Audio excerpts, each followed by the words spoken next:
Drama classes students, सबका स्वागत है में। जैसा कि हम प्रीवियस वीडियोस में कुछ डेफिनेशंस की एक्सप्लेनेशंस समझ रहे हैं और उसके साथ साथ ही हमें क्वेश्चन आंसर्स भी करने स्टार्ट कर देने। चैप्टर की एक्सप्लेनेशन स्टूडेंट्स घबराए ना, वो बिल्कुल आती रहेंगी क्योंकि अब हमें साथ में रिटर्न वर्क भी स्टार्ट करना है। तो बस आइए अपनी वीडियो को शुरू करते हैं। और रिटर्न वर्क में आज हम करेंगे बुक के एक्सरसाइज, जिसमें हम कुछ क्वेश्चन आंसर्स करेंगे, कुछ ट्रू फॉल्स, कुछ मैच द फॉलोइंग करेंगे और एमसीक्यूज करेंगे। स्टूडेंट्स आइए सबसे पहले जरा ध्यान देते हैं। स्टूडेंट्स हमारे जो है सबसे चैप्टर का नाम ही आपको इसमें दिखाई दे रहा है, एनवायरमेंट। एनवायरमेंट में आपको देखें तो इसमें चैप्टर 1 लिखा हुआ है। सबसे पहला क्वेश्चन इसमें दे रखा है, आंसर द फॉलोइंग क्वेश्चंस। इसमें कुछ पार्ट्स आपके दिए हुए हैं, तो सबसे पहले पार्ट को हम पढ़ते हैं। तो सबसे पहला क्वेश्चन जो दिया हुआ है वो है, what is an ecosystem. Ecosystem क्या होता है स्टूडेंट्स? इसका अगर हम नॉर्मल भाषा में समझें तो एक ऐसा सिस्टम जहां पर लिविंग ऑर्गेनिज्म और नॉन लिविंग ऑर्गेनिज्म अपने आप आपस में इंटरेक्ट करते हैं, कम्युनिकेट करते हैं, आपस में मिलजुलते हैं, रहते हैं, वही सिस्टम को हम इकोसिस्टम बोलते हैं। तो आइए जरा एक बार रीड आउट कर लेते हैं। An ecosystem is a community in an given area. एक तरह कम्युनिटी होती है क्योंकि देखो जिसमें हमारे लिविंग और नॉन लिविंग ऑर्गेनिज्म रहते हैं, जिस एरिया में, वो हमने कम्युनिटी नाम दे दिया। और जहां पर वो क्या है, एक दूसरे से इंटरेक्ट करते हैं, आपस में मिलजुलते हैं, अपने प्यार नाम की भावना प्रकट करते हैं, ठीक। And their immediate surroundings including non living things.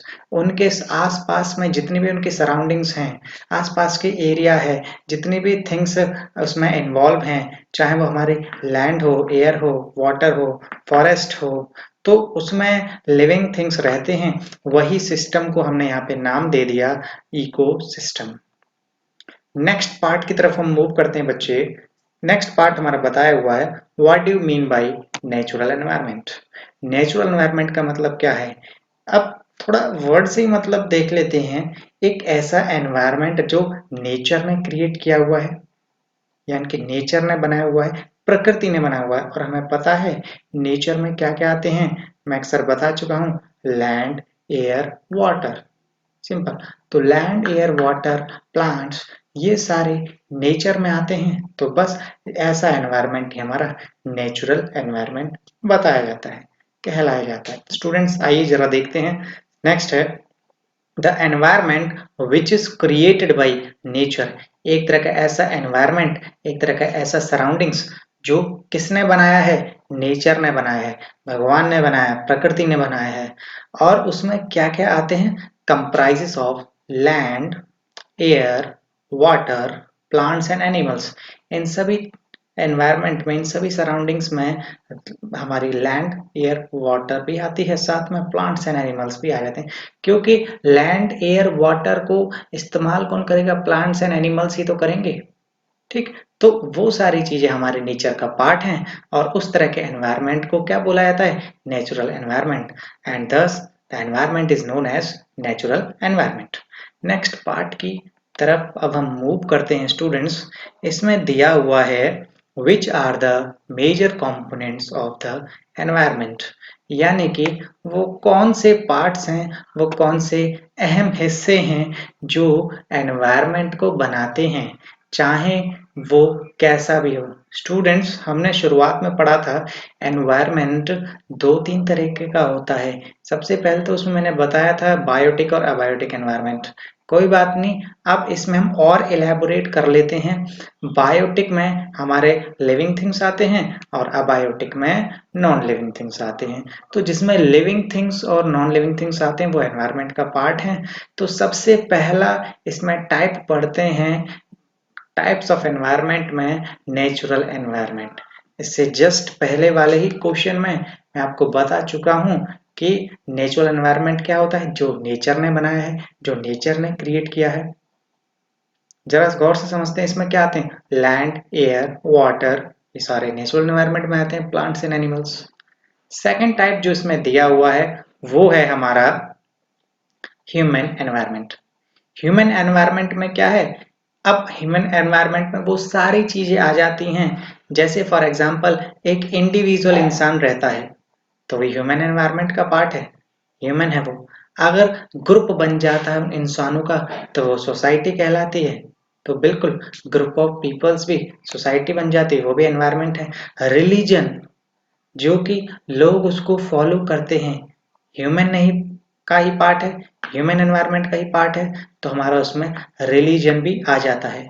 और फैमिली, फैमिली यानी कि परिवार, परिवार में हमारे पेरेंट्स आ जाते हैं, माता पिता, दादाजी दादी जी, भाई बहन, ये सभी आ जाते हैं। तो बस वो फैमिली वाला एनवायरनमेंट भी हमारा किसका पार्ट है बच्चे?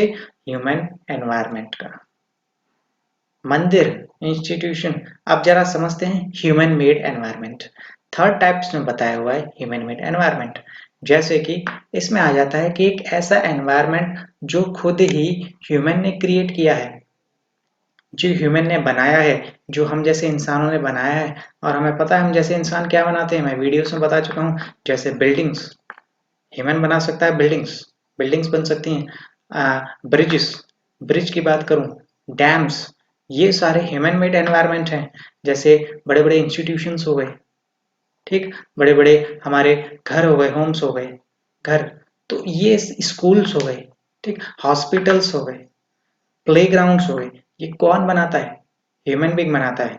तो एक ऐसा एनवायरनमेंट, एक ऐसी चीज सराउंडिंग्स जो ह्यूमन बीइंग्स क्रिएट करता है, वही एनवायरनमेंट को ह्यूमन मेड एनवायरनमेंट बोला जाता है। तो स्टूडेंट्स, हमने इसमें तीन तरह के एनवायरनमेंट पढ़े। पहला एनवायरनमेंट है हमारा नेचुरल एनवायरनमेंट, सेकंड है ह्यूमन एनवायरनमेंट, थर्ड हमने पढ़ा ह्यूमन मेड एनवायरनमेंट।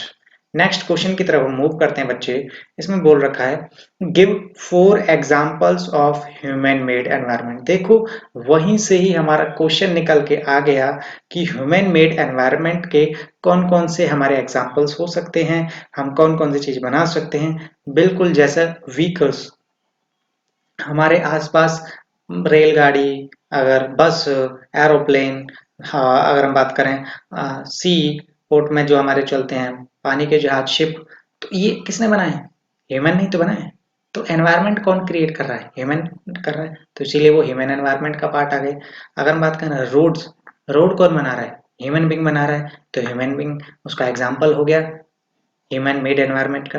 लास्ट हमने इसमें पढ़ा हुआ है रोड्स आ गई, पार्क्स आ गए, बिल्डिंग्स, हमारे जो पार्क होते हैं, उद्यान होते हैं जिसमें बच्चे खेलते हैं, प्लेग्राउंड्स जैसे मैंने बोला, तो वो कौन कौन करता है, कौन बनाता है? ह्यूमन बीइंग बनाता है। तो एक ऐसा एनवायरनमेंट जिसमें ह्यूमन बीइंग उन चीजों को बनाता है, उस तरह के एनवायरनमेंट को ह्यूमन मेड एनवायरनमेंट बोलते हैं। यही उसके एग्जाम्पल्स हो गए। नेक्स्ट इसमें बोल रखा है बच्चे व्हाट इज लिथोस्फेयर। लिथोस्फेयर में अब हम आते हैं। तो लिथोस्फेयर में अगर हम थोड़ा सा मतलब जान ले, मैंने बताया था कि एक ऐसा पार्ट, एक ऐसा स्फेयर जिसमें हमारा लैंड का एरिया आता है, और लैंड हमारी सॉलिड चीज होती है। तो बस आइए जरा जानते हैं। Outer solid part of the air earth is called lithosphere, या मैंने जो डेफिनेशंस में लिखा था वो भी लिख सकते हैं इसका answer. So outer part solid of the, अगर हम बात करें अर्थ का सॉलिड पार्ट, बाहरी हिस्सा, वो हमारा लिथोस्फेयर में आ जाएगा। क्योंकि हमारे लैंड पे जितने भी हमारे लैंड फॉर्मेशंस हैं, लैंड सराउंडिंग्स हैं, चाहे वो हमारे माउंटेन्स की फॉर्म में क्यों ना हो, चाहे हमारे प्लेट्यूज की फॉर्म में क्यों ना हो, चाहे हमारे प्लेन्स में हो, ठीक, तो ये सारे पार्ट हमारे लिथोस्फेयर में आ जाते हैं। हमारे अंदर के साथ साथ बाहर के भी आ जाते हैं। अब अंदर में जैसे फॉर एग्जांपल इसमें लिखा हुआ है lithosphere is the solid crust and और the hard top layer of the earth. Lithosphere क्या है? हमने पढ़ा है छोटी क्लासेस में कि हमारी जो अर्थ है उसके नीचे 3 लेवल्स होती हैं, 3 गहराइयों तक हमें जाना पड़ता है अर्थ के ही पार्ट में। अब जैसे समझ लें, सबसे पहले हमें पड़ता है क्रस्ट। क्रस्ट जो कि बहुत ही हार्ड तरह की लेयर होती है, बिल्कुल हार्ड रफ पार्टिकल से बनी हुई होती है, सॉलिड पार्टिकल से बनी हुई रहती है, ठीक, तो वो सारे हमारे लिथोस्फीयर में आते हैं। तो क्रस्ट वाला पार्ट ही हमारा क्या है? लिथोस्फीयर में आ जाएगा। उसके बाद हम मेंटल में एंटर करते हैं, मेंटल और देन कोर में। तो आगे के आने वाले चैप्टर्स में हम क्रस्ट मेंटल कोर के बारे में भी पढ़ाई करेंगे। तो इसमें बोल रखा है सॉलिड पार्ट ऑफ द अर्थ। अब सॉलिड पार्ट कौन सा है? क्रस्ट का। नेक्स्ट इसमें बोल रखा है which is made up of rocks, जो कि चट्टानों से बना हुआ है, बहुत ही सॉलिड पत्थर से बना हुआ है, बड़े बड़े पत्थर से, ठीक, जिसमें मिनरल्स भी पाए जाते हैं, जो कि रॉक्स एंड मिनरल से बना हुआ है, तो वो हमारे लिथोस्फीयर में आ जाएगा, क्योंकि मिनरल्स हमें पता है जमीन के नीचे पाए जाते हैं। And covered by a thin layer of soil. Solid part जो है बड़ा, उसके ऊपर एक और लेयर आ जाती है छोटी सी, जिसको हम सॉइल बोलते हैं। सॉइल जो मामूली सी लेयर है, उसके बाद ही हम अपनी क्रस्ट की तरफ मूव करना शुरू करते हैं। तो लिथोस्फीयर ये हमारा कॉन्सेप्ट है। लिथोस्फीयर में हमने पढ़ा कि हमारा outer solid part of the अर्थ हमारा लिथोस्फीयर में आ जाता है, और प्लस साथ में इनर का क्रस्ट को भी इन्वॉल्व कर दें, जो कि हमारे चट्टानों से, माउंटेन से, रॉक से बना हुआ है, वो सारा पार्ट हमारा लिथोस्फीयर में आ जाएगा। नेक्स्ट है which are the two major components of biotic environment। Biotic environment में बच्चे मैं बता चुका हूँ, एक ऐसा एनवायरनमेंट जिसमें हमारे क्या आते हैं, लिविंग थिंग्स आते हैं, लिविंग ऑर्गेनिजम्स आते हैं। तो बस उसी के ही एग्जांपल देने हमें इसमें कि बायोटिक एनवायरनमेंट के क्या क्या कंपोनेंट्स हो सकते हैं। तो इसमें दो ही एग्जांपल हैं लिविंग थिंग्स में, प्लांट्स और एनिमल्स। तो प्लांट्स हमारे पौधे, एनिमल्स हमारे जानवर, सिंपल। प्लांट्स और उसको हम फ्लोरा एंड फौना भी बोला जाता है। फ्लोरा, फ्लोरा से याद आया फ्लावर, और फ्लावर क्या है, बच्चे अक्सर फ्लोरा और फौना में कंफ्यूज रहते हैं। तो फ्लोरा मतलब फ्लावर, फ्लावर मतलब प्लांट, तो प्लांट को क्या बोला जाएगा, फ्लोरा। बचा हुआ फौना हमारा एनिमल्स हो गया। तो हमारे इसमें बायोटिक एनवायरनमेंट के पार्ट्स में हमारे प्लांट्स और एनिमल्स दो कंपोनेंट्स हैं, जो कि इसका हिस्सा है, अहम हिस्सा है। नेक्स्ट क्वेश्चन की तरफ हम मूव करते हैं स्टूडेंट्स। सेवंथ पार्ट इसमें बोला गया है what is biosphere. Students biosphere क्या होता है? मैंने बहुत सारी तरह तरह की भाषाओं में, तरह तरह के तरीकों से मैंने बता दिया था। बायोस्फीयर में combination of natural and human environment, natural and human factors is called biosphere. जहां पर हमारे नेचुरल और ह्यूमन एनवायरनमेंट आपस में आके मिलते हैं, वो हमारे क्या कहलाया जाता है, हमारा बायोस्फीयर कहलाया जाता है। एक और मैंने बताया था combination of what, lithosphere, atmosphere, hydrosphere. तो एक ऐसा एरिया जहां पर हमारे लिथोस्फीयर, एटमॉस्फेयर, हाइड्रोस्फीयर आके मिलते हैं। इजी भाषा में बताऊं तो लिथोस्फीयर मतलब लैंड, एटमॉस्फेयर मतलब एयर, और हाइड्रोस्फीयर मतलब वाटर। जहां पे लैंड, एयर, वाटर आपस में आके मिलते हैं, बस वही एरिया हमारा क्या बन जाता है, बायोस्फीयर बन जाता है। स्टूडेंट्स आइए जरा इसकी भी बात कर लेते हैं। आप ये दो तीन तरीके से लिख सकते हैं इसका क्वेश्चन का आंसर। इसमें भी कुछ दे रखा है, इसको भी थोड़ा रीड आउट कर लेते हैं। जैसा आपको आंसर सही लगे बिल्कुल वैसा ही लिख सकते हैं। एक मैंने सिंबॉलिकली फॉर्मूले की फॉर्म में भी लिखाया था, lithosphere plus hydrosphere plus atmosphere is equal to biosphere.